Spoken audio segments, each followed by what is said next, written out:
All right, let's take a look at October 13th through 19th, and then just kind of an overview generally of where we are in the market and what's affecting it. We're going to look at Austin. We're going to look at two different kinds of opportunities for buyers. I'll tell you about those. We're going to talk about the employment report and how it's affecting the mortgage rates and the bond market. And then we're going to see what we're waiting on from the CPI report, which hopefully we're going to get on Friday, depending on whether or not the government releases the data, which they say they will, and they need to. So let's take a look.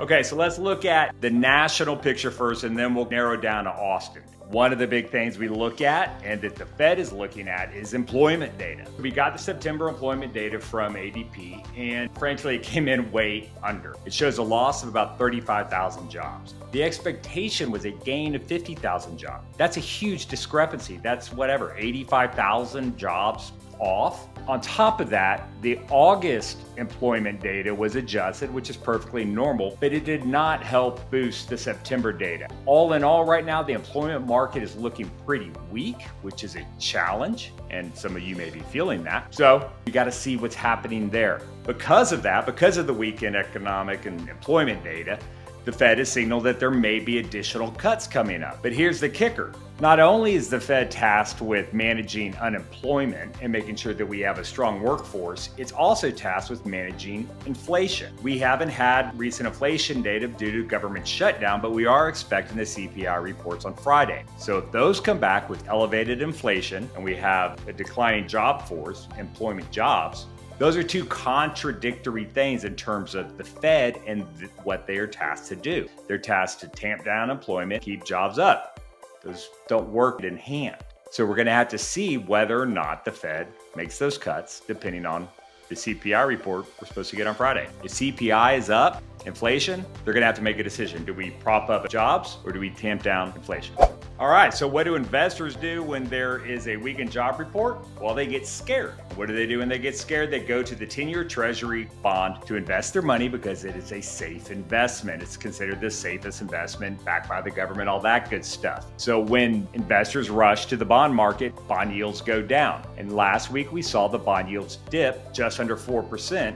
And then go back up a little bit, just above to about 4.1. Above 4 slightly is healthy. We want that. Under 4 starts to be a problem.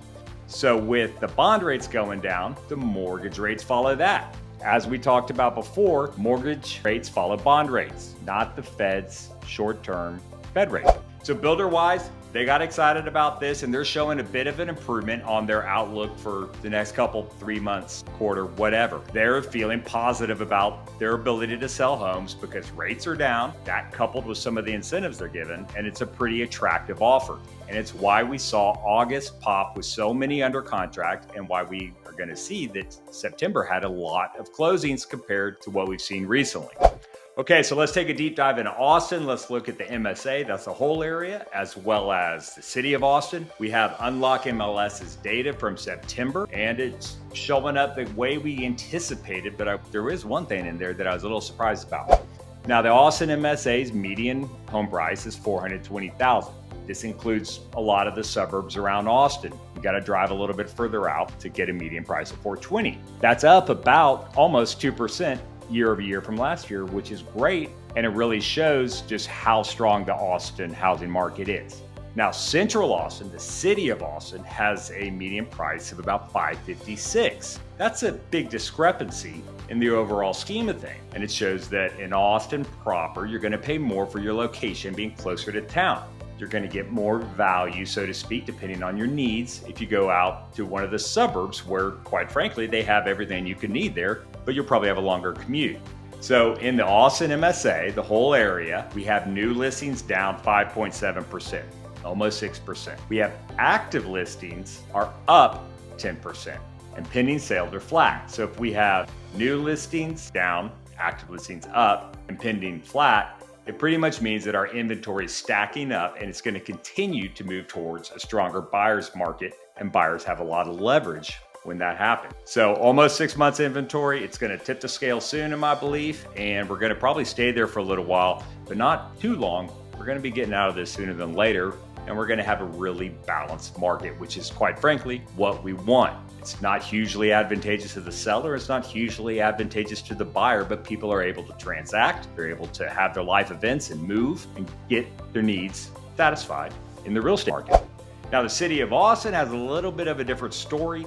Closed sales were up 16% year over year. That's interesting. Median price is down 6% at about 550, 555, and active listings are up 6.7%, almost 7%. And in September, pendings were up almost 8%. So I think that we're going to see more closings in October because it takes about 30 days. But it's interesting that we have more deals transacted than we've seen. A lot of that is attributed to one thing, I believe. Two things, but one is interesting. And then we have active listings rising. So that means we have a lot of people keeping their home on the market longer. That's going to be driving prices down and give buyers leverage for sellers. And it's going to mean sellers really need to be strategic about how they list their home. All right, so I just said that we had one really interesting thing, two, but one's really interesting that affected the amount of closings we had last month.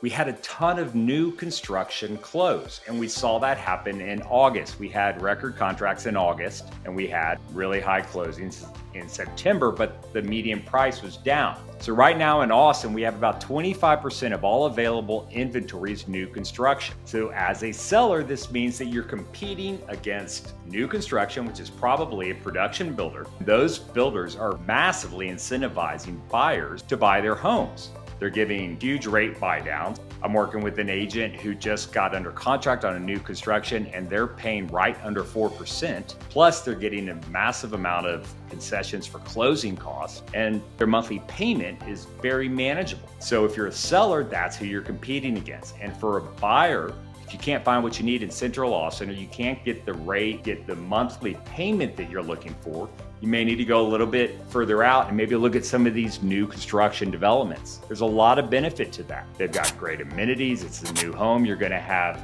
a great residential warranty on your home. A great option. And that's why we're seeing so many of them sell right now. So strategically, we have a couple different approaches. One's to buy and one's to sell. For buyers, your greatest opportunity right now is with new construction. Unless you can find a seller who's going to compete with the new construction incentives on price, it's going to be hard to beat these production builder incentives. And for sellers, you must be prepared to list your home at market value according to the data we have today. And it's also important that you prepare your home to be beautiful, to be wonderful on a walkthrough. So when a buyer walks in, they see not only a deal, but they see a diamond, and they know that if I don't take advantage of this opportunity right now, I'm going to lose it. And that's how you're going to get your home under contract. We're still seeing properties sell in just a few days when they are prepared for listing, when they are prepared well to go on the market, and they are priced right. For investors, there's a lot of opportunity out there at all ranges. If you look for a home that's been on the market over 30 days and had a couple price reductions, you're probably going to be able to get a deal. And then one of the higher price points, 1 million to about 3 million, those are sitting for a while. So if you're a buyer who's getting into the 1 to 3 million, now's a really good time to get into it, and you can get some good deals in Central Austin. So there we go. That's the gist of where we are in the market. So if you have any questions, want to know more, or interested in what your property's worth or where to find the best deals in Austin, shoot us a message.